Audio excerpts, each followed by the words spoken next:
যা লাইন এই narrative counter করার, অর্থাৎ এই বাংলা ভাষার তৃণমূল কংগ্রেসের যে তুলে ধরা লাইনকে কাউন্টার করার ঢুকে পড়েছে।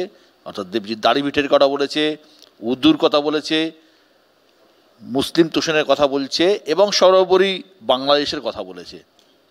পরের বক্তা তৃণমূল কংগ্রেসের পক্ষে দেবাংশু। প্রথম থেকে শুরু করি বিমলদার কথা দিয়ে। বিমলদা শুরু করেছিলেন মমতা বন্দ্যোপাধ্যায়ের বলা কিছু শব্দ নিয়ে। গর্ধশিক্ষিত শব্দটাই তার আপত্তি। সম্ভবত মমতা বন্দ্যোপাধ্যায় গর্ধব প্লাস অর্ধশিক্ষিত মিলিয়ে গর্ধশিক্ষিত শব্দটা বিজেপিকে উদ্দেশ্য করেই তৈরি করেছিলেন। আমার মনে আছে কাজী নজরুল ইসলামের একটা কবিতা আমাদের পাঠ্য বইতে ছিল ছোটোবেলা, আমার কৈফিয়ত বলে। সেই কবিতাটায় কাজী নজরুল ইসলাম একটা শব্দ তৈরি করেছিলেন, দুটো শব্দকে মিশিয়ে, ক্ষুধার্ত অর্থাৎ ভুকা এবং ভিখারি, এই দুটো শব্দকে মিশিয়ে তিনি একটা শব্দ তৈরি করেছিলেন ভুকারি। সেই শব্দটা আমাদের পাঠ্যে ছিল, তো আমাদের বাংলা স্যার বুঝিয়েছিলেন যে এরকম বহু জায়গাতেই আছে, দুটো শব্দকে এক জায়গাতে করে শব্দ তৈরি করা হয়েছে, বহু ইতিহাসে আছে, আমরা পড়েছি বাংলা পড়ার সময়। তো আমি জাস্ট এটা মনে করালাম। অন্ন শব্দটা নিয়ে বিমলদার খুব আপত্তি, নবান্ন, এই অন্ন অন্ন, আমি এই অন্নের জায়গায় বাঙালির খাবার তো অন্য কোনো স্টেটের খাবারের নাম দিয়ে মমতা বন্দ্যোপাধ্যায় করলে তিনি খুশি হতেন কিনা, যেগুলো তাদের নরেন্দ্র মোদী অমিত শাহ খেতে ভালোবাসেন।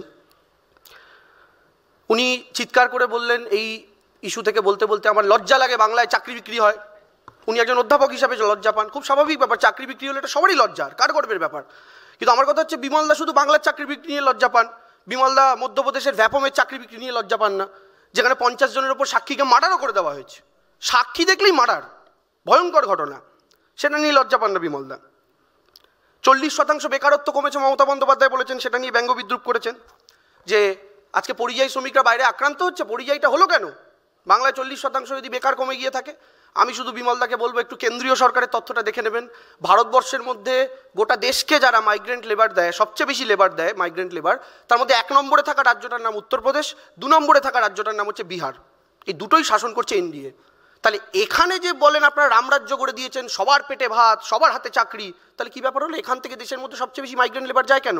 আর এই তথ্যটা আপনারা কেন লুকিয়ে যান যে বাংলা থেকে হয়তো 22 লক্ষ লোক বাইরে কাজ করতে যান, কিন্তু বাংলায় যে বাইরে 1.5 কোটি লোক কাজ করছে তাদের ব্যাপারে কী হবে? তারা কাজ করছেন কেন? তাদের নিজের স্টেটে কাজ দিতে পারছেন না কেন? উত্তরপ্রদেশ, বিহার থেকে যে রোজ এত মানুষ বাংলায় রুটি রুজির সন্ধানে আসছেন, আমরা তাদের ওয়েলকামও করছি, তারা আসছেন, কাজ করছেন, আমাদের সাথে মিলেমিশে থাকেন, তারা কেন আপনাদের স্টেট ছেড়ে আসছে? তারা কেন এখানে কাজ করছে? রাজস্থান থেকেও বহু মানুষ এখানে এসে কাজ করেন, আমরা আমাদের সাথে দাদা ভাইয়ের মতো আমরা থাকি, কেন তাদের আপনারা নিজেদের স্টেটে চাকরি দিতে পারেননি? এই সমস্ত প্রশ্নই উঠবে। কিন্তু সবচেয়ে ভালো লাগলো আমার শেষ দেবজিৎদার কথা, যে ওপার বাংলা থেকে যারা চলে এসেছিল, হ্যাঁ আমারও পূর্বপুরুষ ওপার বাংলা থেকে এসেছিল, এপার বাংলা এসেছিল পুজো করার জন্য, এই করার জন্য, অনেক কথা বললেন। আমি দেবজিৎদাকে মনে করতে চেয়েছি, দেবজিৎদা এদের মধ্যে অনেকে ওপার বাংলা থেকে এসেছিল, একটু নামগুলো শুনে দেখো তো এদের মধ্যে কোনো বাংলাদেশি মুসলমান খুঁজে পাও কিনা। সুজন সরকার, কৃষ্ণা ঘোষ, অসীম সরকার, প্রেম রাজবংশী, দেবাশিস দাস, পিন্টু দত্ত, সুজয় হাজরা, অনুষ অধিকারী, প্রিয়াঙ্কা অধিকারী, রনিতা বিশ্বাস, শিব বিশ্বাস, বিবেক গোস্বামী, প্রচুর 100টা নাম দিতে পারি। এরা কারা জানেন? এরা প্রত্যেকে বিজেপি শাসিত রাজ্যগুলিতে বাংলা ভাষায় কথা বলার জন্য ডিটেন্ড হয়েছে। দুর্গা পুজো, দুর্গা ঠাকুর ভাঙে যারা, পুজো করে যারা, যে উদাহরণটা দিল দেবজিৎদা, এদের মধ্যে অনেকে আছে যারা ওপার বাংলা থেকে চলে এসেছিল। আর এদের মধ্যে আরও বেশি সংখ্যক লোক আছে যারা বিজেপিকে 2019-এ ভোট দিয়েছিল, বিজেপির বিভিন্ন রকম দরদ দেখিয়ে যে প্রচার করেছিল সেটা দেখে। আজকে বাংলার মধ্যে প্রথম এনআরসির নোটিশটা কে পেল?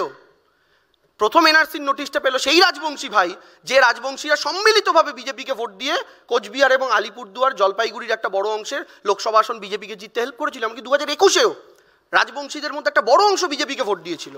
আর সেই রাজবংশী ভাই পশ্চিমবঙ্গের প্রথম এনআরসির নোটিশটা পেল। মতুয়া মায়েরা ভাইরা বাইরের রাজ্যে গেছে, শান্তনু ঠাকুর বিজেপির মন্ত্রীর ইস্যু করা কার্ড, সেই কার্ড দেখিয়ে বলছে আমরা বাংলাদেশি মুসলমান নই, আমরা এদেশের হিন্দু, এদেশের নাগরিক। পুলিশ বলছে তু বাঙালি হ্যাঁ না, ওই কাফি হ্যাঁ, বলে জেলে ঢুকিয়ে দিল। ওরা এই পলিসিতে চলে আপনাকে প্রথমে হিন্দু মুসলমানে ভাঙবে, আর তারপরে যখন হিন্দু মুসলমানে ভাঙবে তারপরে আস্তে আস্তে মুসলমান বাঙালিকেও মারবে, তারপরে হিন্দু বাঙালিকেও মারবে, তারপর জাতিটাকে শেষ করবে। এটা তো প্রথম থেকে টার্গেট। এই জন্য নেতাজি সুভাষচন্দ্র বসু এদের কাউকে সহ্য করতে পারতো না। ইতিহাস খুলে দেখুন, বাঙালি যখন লড়াই করছে ব্রিটিশদের জন্য, তখন এদের পূর্বপুরুষরা দালালি করেছে। এই বাঙালি সবচেয়ে বেশি রক্ত দিয়েছে। নেতাজি ক্ষুদিরাম বসুর মতো মানুষ যে কম বয়সী থাকার জন্য তার হয়তো ফাঁসিটা হতো না, তাকে জজ সাহেব জিজ্ঞেস করেছিল আপনি বোম মেরে আমাদের দুজনকে উড়িয়ে দিলেন, আপনাকে যদি আমরা ছেড়ে দিই আপনি কি তাহলে এই কাজ থেকে বিরত থাকবেন? কি বললো? বলে ছেড়ে দিলে আবার বোম মারবো। এই হচ্ছে বাঙালি। যখন বাঙালি এই কাজ করছে, যখন নেতাজি সুভাষচন্দ্র বসু সাবমেরিনে করে জাপান জার্মান ঘুরে বেড়াচ্ছেন, তখন এই বিজেপির পূর্বপুরুষরা তারা ব্রিটিশদের দালালি করে বেড়াচ্ছিল, আর সেই সময় তারা স্বদেশীদের ধরিয়ে দিত। তারা আজকের দিনে দাঁড়িয়ে সিংহাসনে বসে বাঙালিকে হাত দেখিয়ে বলবে, বল বাঙালি তুই এই দেশের নাগরিক কিনা? এটা হতে পারে? এটা চলতে পারে? জয় বাংলা স্লোগান নিয়ে এদের আপত্তি।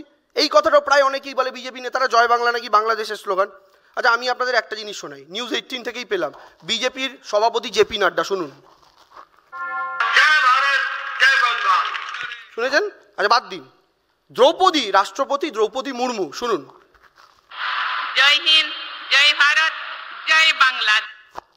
বলুন, দ্রৌপদী মুর্মুকে বাংলাদেশে পাঠাবেন? জেপি নাড্ডাকেই পাঠিয়ে দিন, আপনাদের সভাপতিকে প্যাকেজ করে দিন, পারবেন? আরে জয় বাংলা বলি আমরা, আমাদের ভাষার নামে জয়ধ্বনি দিই, আপনাদের আপত্তি কোথায়? আমার ভাষার নামে জয়ধ্বনি দেওয়ার অধিকার আমাদের নেই?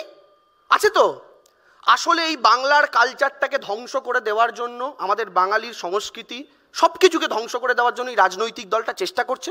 এখন বাঙালিকে সিদ্ধান্ত নিতে হবে যে 2026-এর যে প্রথম দুর্গাপুজো, সেই দিন যে মহালয়ার সকালে রেডিওটা চালান ভোর 4টের সময়, সেই রেডিওটা চালিয়ে আশ্বিনের শারদ প্রাতে বেজে উঠেছে আলোক